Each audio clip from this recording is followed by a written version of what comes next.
The vampire, the blood-sucking creature of the night, the undead. Now, I'm going to try and make this guy to look as if he's been around for a few hundred years, okay? And showing his age. I'm going to make it a creepy character, okay? So I'll start with a kind of skeletal type of head, a long, elongated head like that,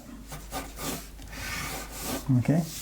And hunched shoulders, bony shoulders, coming up like that.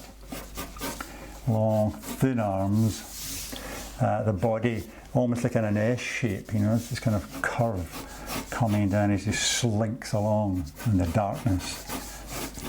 And that kind of shape down there to the hip shape, which comes kind of like that. See, very, very thin, coming forward to these the knee shape down like that.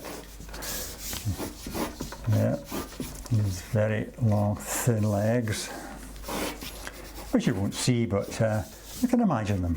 Once they're covered by the cloak, you have to put them in, okay, to get the sense of the right size of the character. Right, the other hand, let's say coming across his body there, with great bony fingers, spread, ready to clutch the unwary, snare the unwary. Right, this one comes down to there, and the other one comes across, let's say, something like that.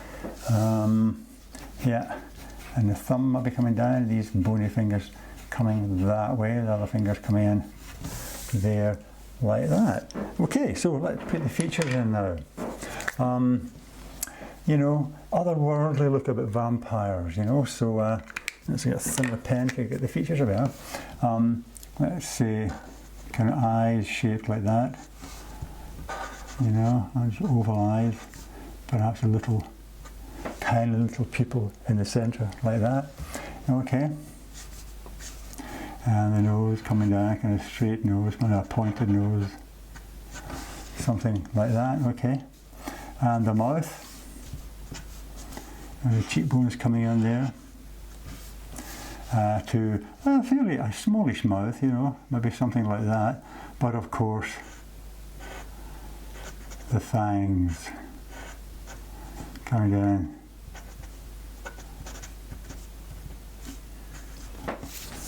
Like that, okay, right. Bring his chin down there, a pointed chin, back up.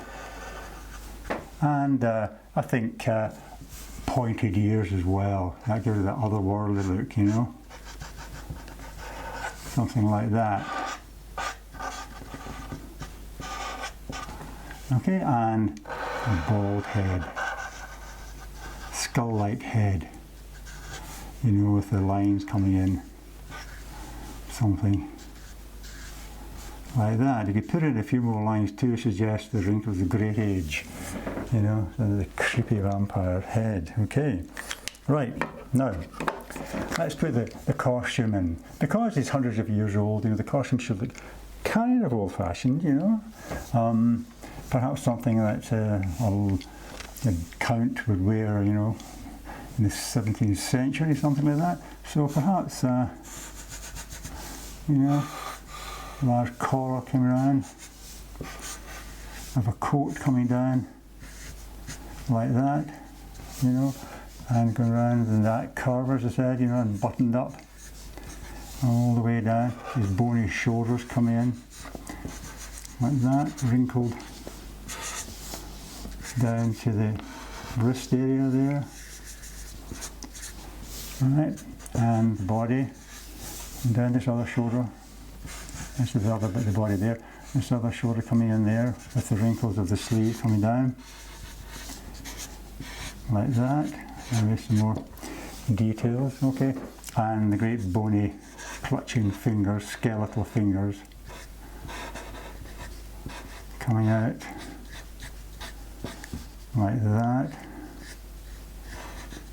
Curving nails, talons on the ends of the fingers, like that.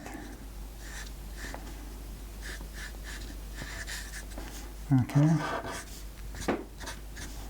And maybe put a few lines in, suggest the ancient quality.